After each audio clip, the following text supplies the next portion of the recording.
Hello friends, welcome to our channel English with Nabu. This is Nabros Khan. So இந்த particular வீடியோவில் நம்ம என்ன பார்க்க போகிறோம் அப்படின்னா நம்மளுடைய டே டு டே லைஃப்பில் நம்ம நார்மலாக ஒருத்தவங்க கிட்ட பேசக்கூடிய ஒரு 10 முக்கியமான தமிழ் வாக்கியங்களை எப்படி நாம் இங்கிலீஷில் சொல்லலாம் அப்படின்றத தான் பார்க்க போகிறோம். இதை பார்க்கறதுக்கு மேலே நீங்கள் இன்னும் நம்ம சேனலை சப்ஸ்கிரைப் பண்ணலைன்னா மறக்காமல் சப்ஸ்கிரைப் பண்ணிவிட்டு இந்த வீடியோவுக்கு ஒரு லைக் பண்ணிவிட்டு பாருங்கள். ஸோ மறக்காமல் இந்த வீடியோ உங்கள் ஃப்ரெண்ட்ஸ்க்கும் ஷேர் பண்ணிக்கிடுங்க அண்ட் அவங்களும் இந்த வீடியோ மூலமாக ஏதோ ஒரு வகையில் பெனிஃபிட் ஆகலாம். ஓகே, ஸோ இப்போது இந்த டே 1க்கான அந்த top 10 Tamil to English sentences என்னென்னன்றதை பார்க்கலாம். ஃபஸ்ட்டு பார்த்தீங்கன்னா, நீ எப்படி இருக்கிறாய்.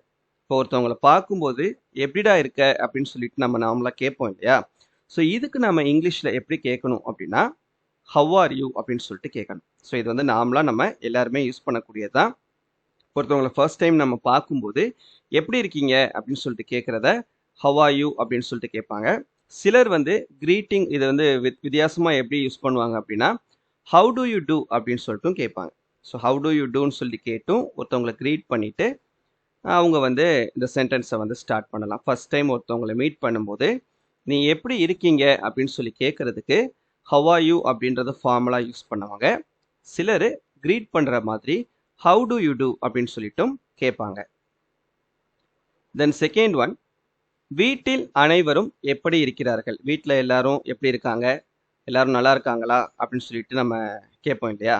ஸோ இதுக்கு இங்கிலீஷில் நம்ம எப்படி கேட்கணும் அப்படின்னா how is every one at home. சரியா? ஸோ வீட்டில் எல்லாரும் எப்படி இருக்காங்க அப்படின்னு கேட்குறதுக்கு how is every one at home அப்படின்னு கேட்கலாம். வீட்டில் எல்லாரும் நல்லா இருக்காங்களா அப்படின்னு சொல்லி கேட்குறதுக்கு is every one at home good அப்படின்னு சொல்லிட்டு கேட்கலாம். தென் ஏதேனும் சாப்பிடுகிறாயா. வீட்டுக்கு ஒருத்தவங்க வந்திருக்காங்க, ஒரு ஃப்ரெண்டையோ இல்லை ஒரு ரிலேஷன்ஸ் யாரோ ஒருத்தவங்க வந்திருக்காங்க அப்படின்னா ஸோ அவங்கக்கிட்ட ஏதாவது சாப்பிட்றீங்களா அப்படின்னு சொல்லிட்டு கேட்போம் இல்லையா. ஸோ அதுக்கு நம்ம இங்கிலீஷில் எப்படி கேட்கணும் அப்படின்னா to you want something to eat. To you want something to eat. ஏதாவது உங்களுக்கு சாப்பிட்றதுக்கு நான் தரட்டுமா அப்படின்னு சொல்லிட்டு நம்ம கேட்குறது. தென் உன்னை சந்தித்து நீண்ட நாட்கள் ஆகிவிட்டது. ஒருத்தவங்கள்ட்ட சொல்லுவோம் இல்லையா, ரொம்ப நாளைக்கு அப்புறம் சந்திக்கும் போது ஸோ உன்னை மீட் பண்ணி ரொம்ப நாள் ஆச்சு அப்படின்னு சொல்லிட்டு நம்ம சொல்லுவோம். ஸோ இதுக்கு இங்கிலீஷில் எப்படி சொல்லணும் அப்படின்னா it has been a long time since I மெட் யூ. உன்னை பார்த்து ரொம்ப நாள் ஆயிடுச்சு, ரொம்ப காலம் ஆயிடுச்சு உன்னை பார்த்து உன்னை சந்திச்சு அப்படின்னு சொல்கிறதுக்கு it has been a long time since I மெட் யூன்னு சொல்லணும். நெக்ஸ்ட், இப்போது நீ என்ன செய்து கொண்டு இருக்கிறாய் அப்படின்னு சொல்லிட்டு கேட்போம். ஸோ இப்போ நீ என்னடா பண்ணிட்டு இருக்க அப்படின்னு கேட்போம் இல்லையா. ஸோ நாளைக்கு அப்புறம் ஒருத்தவங்களை சந்திக்கும் போது என்ன ஒர்க் பண்ணிட்டு இருக்க அப்படின்றத கேட்கறதுக்கு இப்போ நீ என்னடா பண்ணிட்டு இருக்க அப்படின்னு சொல்லி கேட்போம் இல்லையா. அதுக்கு what are you doing now. இப்போ நீ என்ன பண்ணிட்டு இருக்க, என்ன ஒர்க் பண்ணிட்டு இருக்க, என்ன வேலை செஞ்சுட்டு இருக்க அப்படின்னு சொல்லி கேட்கறதுக்கு what are you doing now அப்படின்னு சொல்லிட்டு கேட்கணும். நெக்ஸ்ட், இப்போது நீ எங்கு வேலை செய்து கொண்டிருக்கிறாய் இப்படியும் கேட்கலாம். இப்போ இப்போ ஒருத்தவங்களை ரொம்ப நாள் கழிச்சு நம்ம பார்க்கும்போது என்ன பண்ணிட்டு இருக்க, படிச்சுட்டு இருக்கியா இல்லை வேலை பார்த்துட்டு இருக்கியா அப்படின்னு கேட்கறதுக்கு நம்ம இதுக்கு முந்தின சென்டென்ஸ் நம்ம பார்த்தோம். What are you doing now. இப்போ நீ என்ன பண்ணிட்டு இருக்க. இல்லை அவங்க வேலை செஞ்சுட்டு இருக்காங்கன்னு நமக்கு தெரியும். ஒரு இடத்துல நம்ம ஒரு 4-5 வருஷத்துக்கு முன்னால் அவர் ஒரு இடத்துல வேலை பார்த்துட்டு இருந்தாரு. பட் இப்போ கரண்ட்டாக அவர் எங்கே வேலை பார்த்துட்டு இருக்காரு அப்படின்றது நமக்கு தெரியல. ஸோ அதை கேட்குறதுக்கு இப்போது நீ எங்கு வேலை செய்து கொண்டிருக்கிறாய் அப்படின்னா அதுக்கு where are you working now. Where are you working now. இப்போ நீ எங்கே வேலை பார்த்துட்டு இருக்க அப்படின்னு கேட்குறது.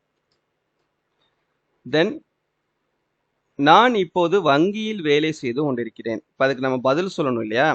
நான் அவங்க பேங்க்ல ஒர்க் பண்ணிட்டு இருக்காங்க. அப்போ அதை நம்ம சொல்றதுக்கு I am working at bank now. I am working at bank now அப்படின்னு நம்ம சொல்லணும். சரியா? இதே பேங்க்குக்கு பதிலாக நீங்கள் வேற எந்த இடமோ அதை நம்ம மாற்றிக்கலாம். ஒரு ஸ்கூல் அப்படின்னா ஸ்கூலினுடைய நேமை நம்ம ஆட் பண்ணிக்கலாம். இல்லை ஏதாவது ஒரு ஆஃபீஸ் அப்படின்னா அந்த ஆஃபீஸினுடைய நேமை நம்ம ஆட் பண்ணிக்கலாம். நெக்ஸ்ட் ஒன், உனக்கு திருமணம் ஆகிவிட்டதா. உனக்கு கல்யாணம் ஆயிடுச்சாடா அப்படின்னு சொல்லிட்டு கேட்போம் இல்லையா.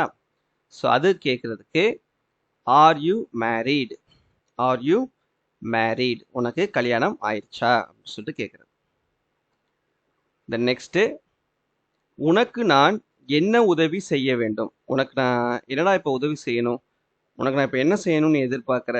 ஸோ அந்த மாதிரி கேட்போம் இல்லையா?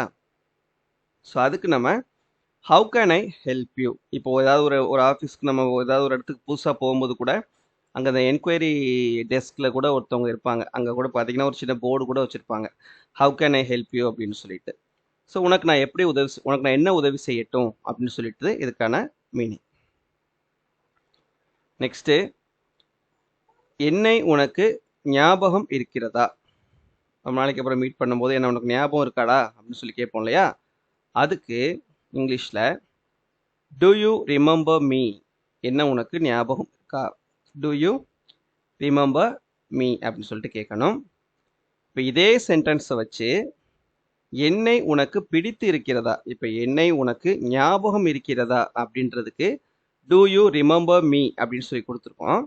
இதே என்னை உனக்கு பிடித்து இருக்கிறதா அப்படின்னு சொல்லி கேட்குறதுக்கு இங்கிலீஷில் எப்படி நம்ம கேட்கணும்னு சொல்லிட்டு மறக்காமல் கமெண்ட்டில் இதுக்கான இங்கிலீஷ் சென்டென்ஸை கொடுங்க. சரியா? ஸோ அந்த பிடிக்கிறதுக்கு இங்கிலீஷில் வந்து லைக் அப்படின்னு சொல்லுவோம். ஸோ அப்போ லைக் அப்படின்ற அந்த வேர்டை யூஸ் பண்ணி இதே சென்டென்ஸை எப்படி நம்ம ஃபார்ம் பண்ணலாம் அப்படின்றத மறக்காமல் கமெண்ட்டில் சொல்லுங்கள். சரியா?